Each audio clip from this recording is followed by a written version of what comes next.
할렐루야. 우리 서로 인사할까요? 사랑합니다. 축복합니다. 우리 인사하겠습니다.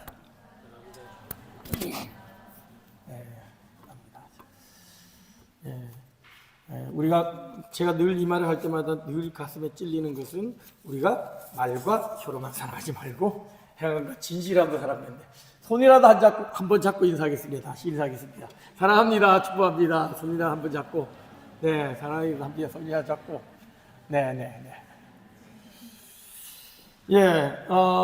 지난주 저희가 부흥 집회를 가지면서 세 번의 말씀의 집회를 가졌습니다. 저희들은 이런 이제 부흥 집회를 이렇게 말합니다. 오랜만에 외식 먹었다. 그죠? 집밥 먹다가 외식을 했는데 어떤 사람들은 이 외식이 너무 맛있어가지고 야 다음에 또 와야지 그런 사람이 있는가 하면 어떤 사람은 입맛에 안 맞아 너무 짜 뭐 스웨덴 음식처럼 뭐 그런 분도 있는데 여러분들은 지난 그 말씀 집회가 어땠는지 모르시겠어요? 어떤 분은 너무 행복한 시간이었다 뭐 이렇게 말하는 분도 있긴 하더라고요. 모두가 그런 시간이 됐으면 좋겠다는 생각이 들지만 그래도 외식만 하고 살 수는 없다. 그죠? 그래도 뭐니 해도 밥은 집밥이 최고다. 그래서 오늘은 된장국에 김치찌개 먹는 또 집밥의 시간을 다시 가져보려고 합니다. 오늘 말씀은 하나님의 음성을 들은 사람 14번째 시간으로 마지막으로 이제 야곱.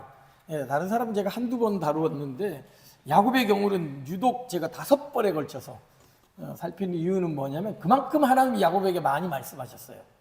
아브라함에게조차도 그렇게 많이 말씀 안 하셨는데 유독 야곱에게만큼은 굉장히 많이 말씀하셨다는 것은 그만큼 야곱의 인생이 파란만장하다는 것이요, 반면으로는 야곱의 인생이 우리의 인생과 너무도 좀 비슷한 점이 많다는 것을 보여주죠. 그리고 오늘 본문의 말씀은 제가 20년 전 이 스톡홀름 한인교회를 오게 된 말씀이기도 합니다. 20년 전 한인교회로부터 청교육을 받고 나서 가겠습니다 하고 난 뒤로부터 들려지는 소식은 온갖 부정적인 소식이었습니다. 여기 20년에 계신 분도 계시겠지만 제가 오던 당시만 하더라도 그때 참 어려움을 겪었어요, 교회가. 그래서 안타깝게도 이민 목회를 목회했던 선배 목사님들이 한결같이 반대를 하는 거예요. 야, 이 목사 왜 타서 고생하냐? 이민 목회 힘들어. 그냥 한국에서 편하게 너 지금 잘 나가고 있으니까 한국에서 그냥 이렇게 하면 된다라고 얘기를 했고, 더군다나 제가 그때 섬기던 목사님 같은 경우는 영국에서 이민 목회를 한 20년간 하신 분인데 그분 대형 교회를 하셔서 200~300명 모이는 대형 교회를 했는데도 그분도 이 목사가 그거 가면 힘들다. 이 목사 기질하고 안 맞으니까 생각을 다시 해보라. 이런 이야기까지 했습니다. 거기다가 스톡홀름 한인교회 소식을 들어보니까 좀 쉽지 않은 상황이더라고요. 전임 목사가 갑자기 가게 되고 교인들의 마음이 상처를 받았고 어렵고 이러면서 제가 평생 처음으로 그때 그 이후로도 안 한 것 같아요. 평생 처음으로 제가 하나님께 이렇게 기도했습니다. 하나님, 안 가면 안 되나요? 대물릴 수 없나요? 제가 그렇게 기도했을 때 하나님이 그날 새벽에 저에게 말씀을 주신 게 뭐냐면 사도행전 21장 13절입니다. 사도 바울이 예루살렘으로 갈 때 말렸던 사람 제자들이 거기 가면 큰일 난다. 더구나 선지자가 자기 옷으로 결박하면서 가면 이렇게 감옥에 갈 거고 힘들 거다. 이럴 때 바울이 이렇게 얘기하죠. 나는 주 예수의 이름을 위하여 이런 결박받을 뿐만 아니라 예루살렘에서 죽을 것도 각오하였노라. 예루살렘에서 죽을 것도 각오하였노라라는 결심으로 예루살렘으로 내려가죠. 제가 이 말씀을 딱 받는 순간 죽어도 가야 되는구나. 하나님 나보고 가서 죽으라는 얘기구나. 그런 마음이 들었습니다. 그래서 마음에 가기로 결심을 하고 나야 가겠는데 아내는 어떡할까? 아내가 죽기를 결심하고 갈 수 있을까? 막 고민하며 걱정하면서 아내에게 가서 여보, 우리가 기도했는데 하나님이 응답을 주셨어. 아무래도 가야 될 것 같아. 이렇게 얘기하니까 아내는 환한 표정으로 여보, 나도 말씀을 받았어요. 가야 된다는 말씀이에요. 무슨 말씀을 받았는데 저랑 같은 말씀인 줄 알고 아니 죽으라 그랬는데 자기는 창세기 말씀을 받았다는 거예요. 오늘 본문 46장 3절 하나님이 이르시되 나는 하나님이라 내 아버지의 하나님이니 애굽으로 내려가기를 두려워하지 말라. 내가 거기서 너로 큰 민족을 이루게 하리라. 참 하나님이 기질에 따라서 역사하시는데요. 저보고는 가 죽으라 그러고요. 제 아내 보고는 너 총리 아버지 된다. 잘 먹고 잘 살 거라. 이렇게 말씀하셨죠. 어쨌든 그때 이 말씀을 듣고서 하나님의 뜻이구나. 내려가기를 두려워하지 말아야 되는구나 라고 결심하고 제가 이곳에 왔고 한 7년을 같이 생활을 했죠. 사실 돌아보면 참 이곳의 생활 너무 행복했고 즐겁고 보람 있고 의미 있는 인생이었는데 그 떠날 때 첫 발자국, 물론 제가 다시 이곳에 올 때도 쉽지 않은 것이었지만 새로운 곳을 이주한다는 것은 누구에게나 참 두려운 일이죠. 여러분이 이 스웨덴을 어떤 마음으로 오셨는지 모르지만 기대와 흥분으로 오신 분도 있겠지만 또 어떤 면에서는 새로운 곳에서 생활해야 된다는 것, 정말 미지의 세계에서 새로운 문화와 새로운 언어를 가지고서 적응해야 된다는 것은 쉽지 않을 것입니다. 더군다나 오늘 본문의 야곱의 경우에는 더 특별한 의미가 있습니다. 야곱에게 있어서 지금 사는 가나안 땅을 떠나 애굽 땅으로 간다라는 것은 결코 쉬운 일이 아니라는 것이죠. 오늘 본문을 보면 야곱이 두려워했다는 겁니다. 하나님이 그러죠. 내려가기를 두려워하지, 얼마나 벌벌 떨고 두려워했으면 두려워하지 말라 그럽니다. 그런데 본문 1절이 이렇게 시작합니다. 이스라엘이 모든 소유를 이끌고 떠나. 이스라엘이 누구죠? 야곱이죠. 야곱의 바뀐 이름입니다. 그러니까 역사적인 사실, 객관적인 사실, 하나님의 관점에서 기록한 성경은 하나님이 바꿔주신 이름 야곱이 이스라엘로 바뀌어서 하나님과 겨루어 이긴 자, 하나님과 더불어 승리하는 자라는 이스라엘이 모든 소유를 이끌고 떠났다는 것이죠. 그리고 이 이름은 이스라엘 민족의 이름이 됩니다. 즉 이스라엘이라는 것은 단순히 야곱 한 사람의 이름이 아니라 하나님의 언약 백성을 상징하는 이름이 됩니다. 하나님이 이 사건을 기록하면서 이것은 단순히 야곱이 애굽으로 이주한 게 아니라 하나님의 언약 백성인 이스라엘이 이제 가나안 땅을 떠나 애굽으로 간다라고 기록하고 있는 거예요. 하나님의 관점에서는 하나님이 약속하신 언약 백성이 하나님의 약속에 따라서 가나안을 떠나 애굽으로 가는 것입니다. 성경을 보게 되면 이런 게 굉장히 많습니다. 역사적인 사실과 신학적인 해설이 있어요. 사람들은 눈에 보이는 역사적인 상황만 봅니다. 그런데 그 신학적인 해석을 볼 줄 알아야 돼요. 오늘 성경은 이스라엘이 모든 소유를 이끌고 갔다라고 말하면서 단순히 애굽 가족의 이주가 한 가정의 이주가 아닌 하나님의 언약 백성의 이주임을 보여줍니다. 즉 하나님은 야곱의 가족을 애굽으로 내려 보냄으로 말미암아 70명에 불과했던 한 가족이 60만의 남자 장정만 60만에 이르는 대민족으로 만들기 위해 애굽이라는 그 당시 가장 최강대국이었던 애굽이라는 모태를 사용하셔서 그곳에서 이스라엘 민족을 발화시키고 있었던 것이죠. 그것을 위해 하나님은 야곱을 지금 내려보내고 있는 것입니다. 그런데 정작 그 이주를 하는 야곱의 모습은 무엇이냐? 하나님이 말씀하셨듯이 두려워했습니다. 그 두려움의 모습이 뭐로 나타나냐? 이름으로 나타납니다. 2절을 보십시오. 그 밤에 하나님이 이상 중에 이스라엘에게 나타나 이르시되. 누구에게 나타났다고요? 이스라엘에게 나타났어요. 이스라엘이라는 이름을 쓰죠. 야곱인데 이스라엘에게 나타났어요. 근데 정작 뭐라고 불러요? 야곱아, 야곱아. 그러니까 뭐라 그래요?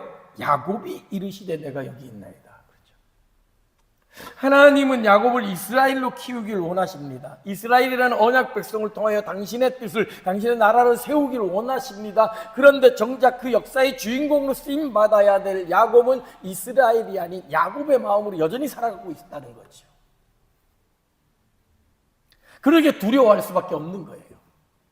제가 이곳에 오기 전에 두려웠고 걱정되고 안 가면 안 될까라고 했던 것은 야곱의 모습이라는 것이죠.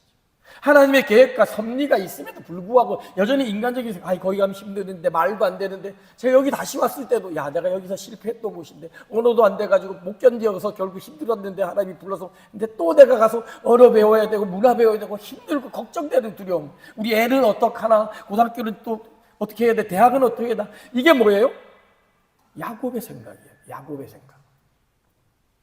하나님 그런 야곱을 보고 계시는 거죠. 야곱아, 야곱아, 너 왜 여전히 내가 야곱을, 내 이름을 다시는 야곱이라 하지 말라, 이스라엘이라 하리라 바꿔줬음에도 불구하고 여전히 야곱의 모습으로 살고 있는 그 야곱을 향하여 말씀하고 계시는 거죠.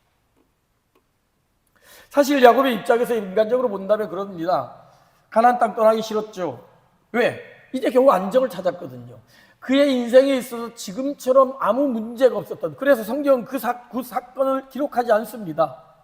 그냥 잘 살았어요. 유다 사건만 중간에 잠깐 등장하고 그냥 아무 문제 없이, 물론 자기가 사랑하는 요셉을 잃어버린 아픔이 있었지만 그 이후로는 옛날처럼 가나안 민족의 위협을 받지도 않고 기근의 어려움도 없고 형에서의 위협도 없이 그냥 평안한 삶을 살았어요. 잘 먹고 잘 사는, 그냥 내 입 풀칠하는 데는 아무 문제가 없이 그냥 이렇게 살다 죽으면 되는 그런 생각을 하고 살았을 것입니다. 그런데 자기가 살던 이 안정된 직장, 안정된 환경, 가정을 버리고 다시 내려가면 다시 올라올 줄도 모른다는 보장도 없고, 더구나 문화와 언어가 완전히 다른 애국으로 간다는 것은 결코 쉬운 일이 아니었을 것이라는 것이죠.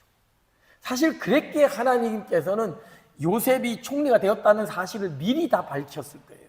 그거 안 밝히면 아예 내려갈 생각도 안 했을 것이니까. 사실 이 모습은 우리가 그리스도인으로 살아가면서 겪게 되는 딜레마와도 일치합니다. 하나님 우리를 그리스도인으로 삼아주셨죠. 예수 그리스도의 보혈의 피로 말미암아 우리를 구원하여 주셨고 지옥 갈 백성들을 천국으로 가는 하나님의 백성으로 삼은 놀라운 은혜를 주셨어요. 그리고 이 땅을 살아가는 동안에도 하늘의 은혜를 경험함으로 말미암아 위기 때마다, 어려울 때마다, 방황할 때마다 우리의 갈 길을 인도해 주시고 보호해 주시고 지켜주시는 분이 우리가 하나님이시고, 그래서 우리는 그리스도인이라는 이름을 가지고 있습니다. 그런데 과연 우리는 모든 일을 행할 때 과연 그리스도인이라는 이름에 합당하게 행동하고 있는지요? 교회도 마찬가지입니다. 그리스도의 피로 사신 것이 교회인데 정말 우리가 교회로서 합당한 모습을 보이고 있는가? 늘 고민이에요. 교회 오면 좋고 찬양하고 예배드리고 마음의 위로를 받고 그런다면 다른 서클에 가도, 다른 모임에 가도, 다른 동호회에 가도, 다른 음악회에 가도 그럴 수 있는 곳 많이 있습니다. 교회는 그 이상의 무엇이 있어야 된다는 거죠. 교회를 교회되게 하는 것이 있어야 되는데 우리는 그 교회의 본질을 놓고 고민하면서 신앙생활을 하고 있는지. 그리스도인으로 삼아주셨는데 단순히 하나님은 알라딘의 요술 램프처럼, 도깨비 방망이처럼 금나라 뚝딱, 은나라 뚝딱, 아니면 나 할 때 도화로 달라지니 하는 정도로만 생각하면서 신앙생활을 하고 있는지 돌아보아야 될 것입니다. 분명히 우리를 그리스도인으로 바꿔주셨음에도 불구하고 우리는 여전히 예전에 육신에 속한 사람으로, 이 얘기 안 했군요. 부흥회 했던 이상무 목사님이 연락이 왔습니다. 너무 좋은 시간이었고 은혜로운 시간이다. 그러면서 교제하면서 그 친구가 저한테 얘기하더라고요. 계속 반복해야 돼. 그래서 뭐예요? 젖병을 떼자. 안 나와 벌써. 젖병을 떼자.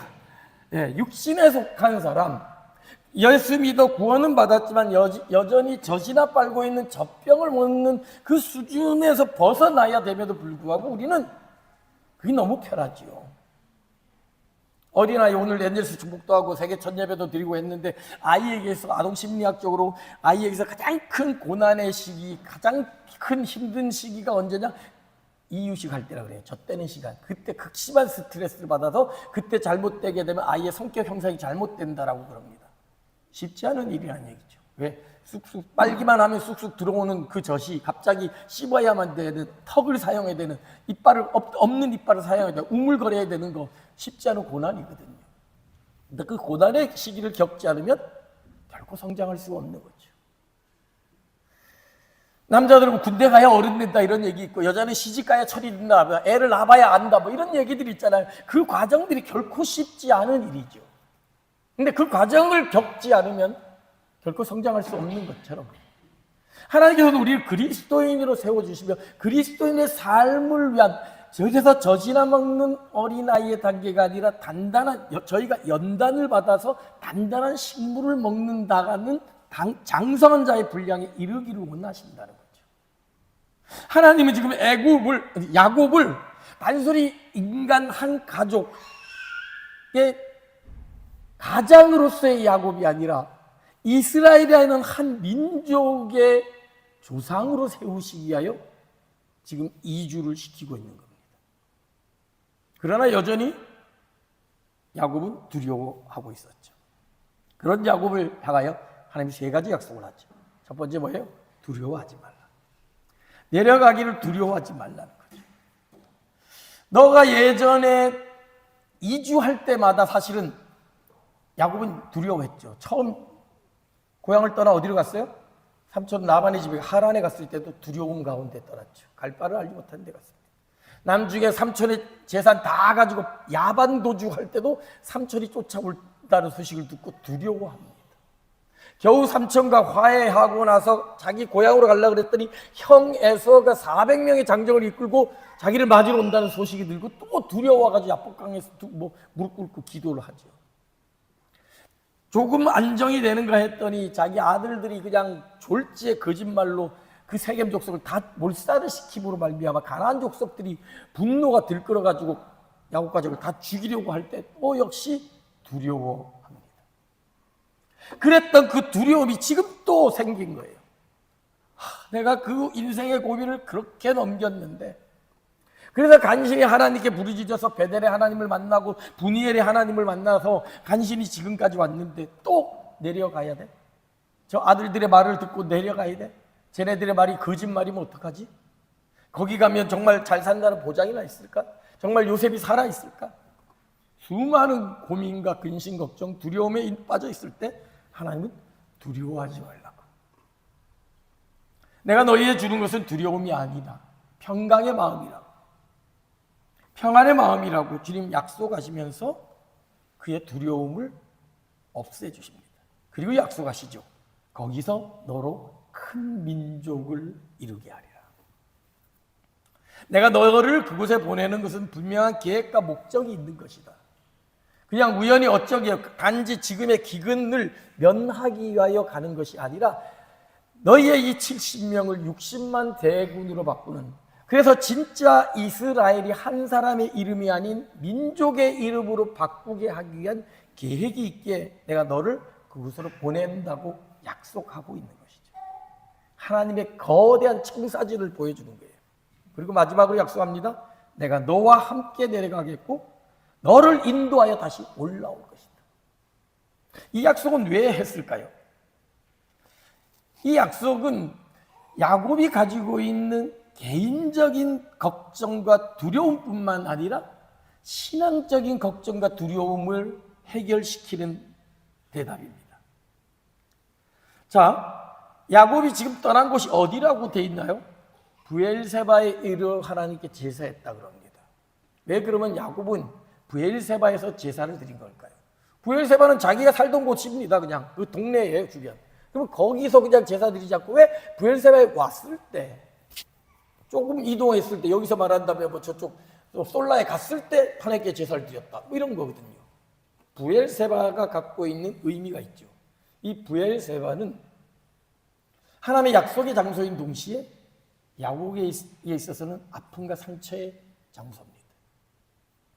하나님은 이 브엘세바에서 아브라함에게 약속하사 처음으로 가나안 땅에 정착하게 했습니다. 맹세의 우물이라 불려지는 것으로 가나안 민족이 가나안 땅에 와서 아브라함이 처음으로 정착한 지역이 바로 브엘세바입니다. 하나님의 약속의 땅을 상징하는 곳입니다. 이삭도 노년에 이 브엘세바에서 오랫동안 살았습니다. 그런데 이 브엘세바가 어떤 곳이냐? 바로 야곱이 형 에서를 피하여서 북쪽 하란으로 떠날 때, 도망갈 때 장소가 바로 브엘세바입니다. 즉 야곱이 브엘세바를 떠나 북쪽 하란으로 도망갔다는 거죠. 그러니까 야곱에게 있어서 브엘세바를 떠난다는 것은 어떤 생각이 들까요? 내가 수십 년 전 하나님의 약속을 잊어버리고 인간적인 방법으로 이렇게 하려다가 형 피해가지고 도망갔던 곳인데, 그러다가 내가 진탕 고생하고 20년 동안 죽도록 고생하고 여기 들어와서 또 10여 년 고생하고 그렇게 해서 돌아왔는 곳인데 내가 이곳을 다시 떠난다는 게 맞나? 이런 고민이 든 거죠. 하나님, 브엘세바를 지금 떠나는 게 맞습니까? 이곳이 하나님의 약속의 땅이라고 해서 이제 겨우 정착하고 있는데 여기를 떠나야 된다고요? 이게 정말 맞는 일일까요? 개인적으로도 두려움과 걱정이 있었지만 신앙적으로도 이 브엘세바를 떠난다는 것이 과연 맞는가 하는 그런 고민이 있었던 거죠. 이런 트라우마에 갇혀있는 야곱을 하나님 불쌍히 여기셔서 하나님 말씀하십니다. 두려워하지 마라. 내가 함께 갈 거고 너를 인도해서 다시 올라오게 할 것이다. 그러면서 하나님이 뭐라고 약속을 하시냐면 자신을 이렇게 소개합니다. 3절, 하나님이 이르시되 나는 하나님이라 내 아버지의 하나님이니. 나는 너의 하나님이라 그러지 않습니다. 내 아버지의 하나님이다 그럽니다. 1절에도 보게 되면 브엘세바에 이르러 그의 아버지 이삭의 하나님께 희생제사를 드렸다 그럽니다. 왜 야곱은, 그리고 하나님은 자신을 소개할 때 난 너의 하나님이라 하지 않고 너의 아버지 이삭의 하나님이라고 했을까요? 이것은 여전히 두려움에 빠져있는 야곱의 마음을 위로시키기 위한 하나님의 마음의 표현입니다. 야, 생각해봐. 너 아버지 어떻게 살았니?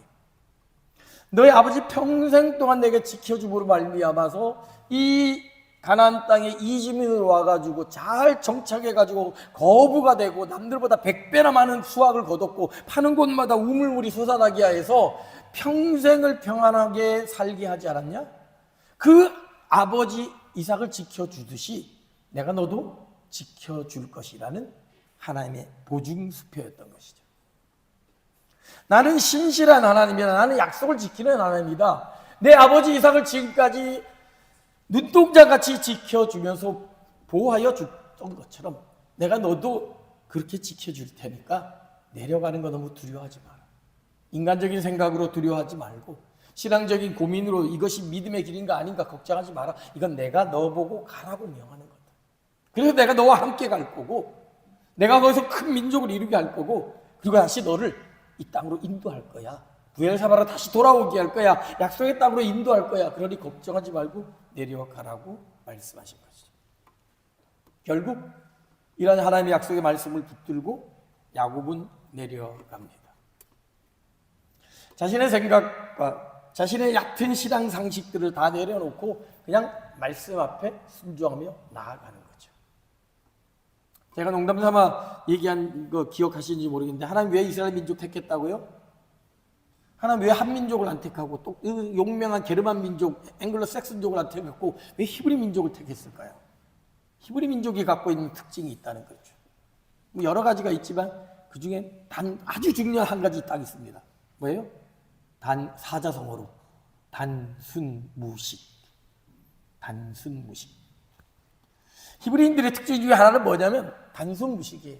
가라면 가고 서라면 섭니다. 아브라함부터 시작할 때 그렇게 시작하잖아요. 히브리 민족의 시작에는 아브라함도 갈 바를 알지 못하고 가라 그래요. 내가 내게 지시할 땅으로 가라 그래요. 한국 사람처럼 이성이 발달되고 아주 뭐 영특한 사람은 언제 어디서 무엇을 어떻게 가고요, 뭘 준비해야 되고요, 아무 그런 거 없습니다. 그냥 가 그럽니다. 본토 치적 아비집을 떠나 내가 내게 지시할 땅으로 가라 하면 그냥 가는 겁니다. 하나님이 지금 야곱에게 그걸 다시 한번 상기시키고 있는 거죠. 인간적인 생각으로 여기 떠나는 거 아니지. 지금 겨우 안정됐고 나도 늙었고 이제 노년을 편안히 보내야 되는데 또 신앙적으로 생각해봐도 야 내가 옛날에 브엘세바 떠나다가 하란 갔다 죽도록 고생했는데 이것도 혹시 아들들 말 듣고 내가 잘못 가는 거 아니야? 다 내려놔. 내가 너와 함께 하겠다. 내가 너를 인도하겠다. 내가 거기서 큰 민족을 이루게 하겠다. 하나님이 지금 그렇게 말씀하십니다. 그 하나님은 바로 너와 아버지를 평생 동안 지켜줬던 이삭의 하나님이다. 그 이삭의 하나님이 지금 내가 너와 함께 하여 야곱의 하나님이 되게 하겠다 말씀하신 거죠. 결국 그의 인생은 이전과는 180도 바뀐 인생이 됩니다.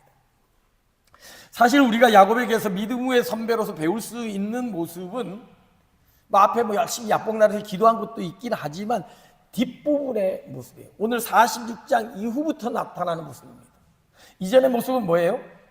형 속여가지고 장자 명분 뺏고, 아버지 속여가지고 축복 뺏고, 삼촌 라반하고 수싸움하다가 맨날 당하고, 아들들은 사고 쳐가지고 몰살당할 위기 당하고, 형 에사한테 죽을 고비 넘기고, 이런 게 반복이었죠. 근데 46장부터 야곱에 대해 기록하는 게 어떤 내용이 기록된지 아십니까? 47장에 이렇게 기록되어 있습니다. 요셉이 자기 아버지 야곱을 인도하여 바로 앞에 서게 하니 야곱이 바로에게 축복하네. 야곱을 변화시킨 모습, 야곱의 변화된 모습의 가장 극적인 모습이 이 장면입니다. 야곱이 바로에게 축복하네. 축복은 어떤 거죠? 높은 사람이 낮은 사람에게 하는 거잖아요. 그죠? 부모가 자녀에게 축복하고 선생이 학생에게 축복하는 겁니다. 근데 지금 야곱이 바로를 축복하고 있습니다. 성경은 의도적으로 야곱이라는 말을 쓰고 있습니다. 이스라엘의 말 대신에 속여 빼앗는 자, 시골 촌로에 불과했던 가나안 시골 촌구석에 있던 한 할아버지, 촌 노인이 그 당시 최강대국이었던 애굽의 황제 바로 왕을 축복했다는 거죠. 성경이 재밌습니다. 그 다음에 뭐라고 기록하냐? 바로가 그럽니다. 네 나이 몇이냐? 이렇게 묻습니다. 너 나이 몇인데 나한테 축복하냐? 어쩜 그런 뉘앙스도 있는 거죠. 세상적인 눈으로 보면 기가 차는 말도 되지도 않는 일을 하고 있는 거예요. 여기서 말한다면 이제 이민 와가지고 자리도 못 잡고 영주권도 제대로 못 받고 그러면서 취업도 못한 사람이 스웨덴 국왕 찾아가가지고 스웨덴 국왕 당신 복 받아라 축복하는 그런 모습과도 같다는 거죠. 완전히 천지개벽의 모습이 일어납니다. 그렇게 바로왕을 축복하는 모습은 이어서 어떻게 되냐? 48장을 보게 되면 요셉의 두 아들 에브라임과 므낫세를 축복합니다. 그것도 하나님의 약속의 말씀을 듣고 장자에게 오른손이 아니라 차자에게 오른손을 두고 엇갈려서 축복을 합니다. 하나님의 계획과 섭리를 분명히 깨달았죠. 49장에는 자신의 12아들을 하나하나 축복하는 장면이 나옵니다. 야곱의 노년의 삶은 축복의 삶이었습니다. 야곱의 유소년의 삶은 속여 빼앗는 삶이었습니다. 청년의 삶은 서로 싸우는, 라반과 싸우는 싸움이었습니다. 조금 중년이 되니까 자기 아들들이 치고받고 싸우고 한 부족 몰살시키고 나중에는 시기 질투 요셉 팔아넘기는 인생이었습니다. 시종일관 싸움이 끊이지 않는 시간이었죠. 근데 마지막 애굽으로 내려간 그의 노년의 삶은 뭐예요? 바로왕을 축복하고 손주를 축복하고 자녀들을 축복하는 삶이었습니다. 바라기는 우리 노년의 삶을 살고 있는 우리 권사님들, 집사님들 이런 야곱과 같은 축복의 삶을 사는 마지막 노년이 되길 주님의 이름으로 축원합니다. 자녀들을 축복하고 12아들을 축복하고 교회 식구들을 축복하고 스웨덴 나라를 축복하고 대한민국을 축복하고 온 세계 열방을 축복함으로 말미암아 나의 축복을 통해 내 주변의 사람들이 복을 받는 그런 노년 축복의 삶을 살아가는 이스라엘로서의 삶을 살아가는 그리스도인으로 삶을 살아가는 우리 모든 성도들이 되기를 축원합니다. 야곱은 이렇게 천지개벽의 인생을 삽니다.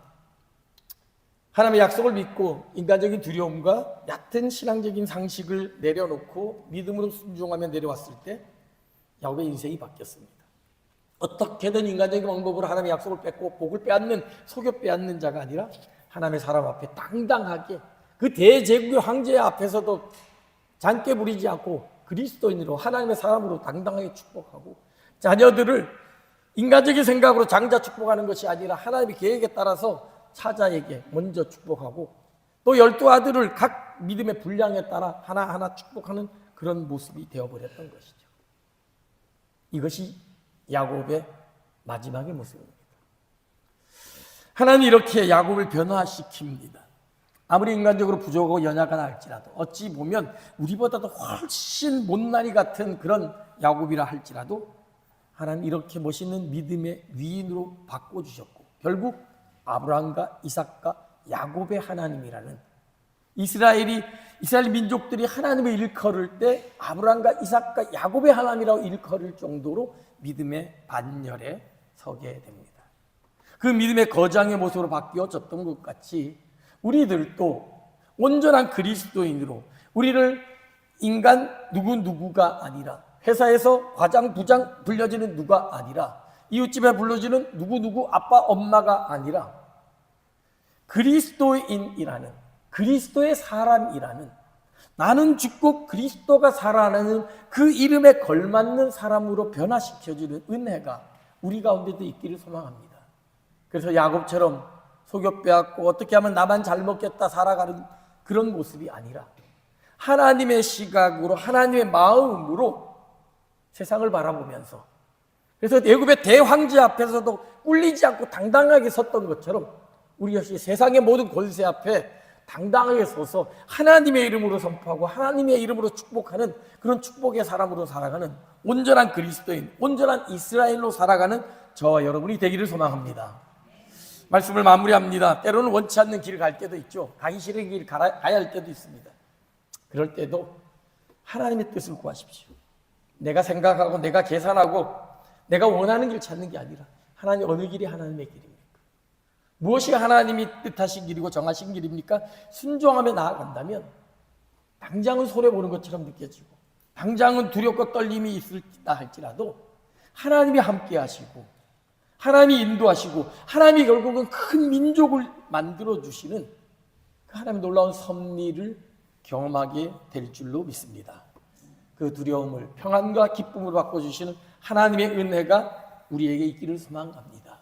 여전히 속여 빼앗는 자 인생을 야곱의 인생을 살아가는 야곱을 결국은 이삭의 하나님으로 나타나셔서 그를 바꿔주시사 결국 바로왕 앞에서 이스라엘로 당당하게 서는 두 아들과 두 손자와 12아들을 축복하는 축복의 사람으로 바꿔주시는 그 하나님의 은혜를 경험하면서 그 하나님의 앞에서 야곱처럼 이스라엘로 변화되는 우리의 이름에서 그리스도인으로 온전히 변화되는 그런 삶을 살아가는 저와 여러분 우리 모두가 되기를 주님의 이름으로 축원합니다.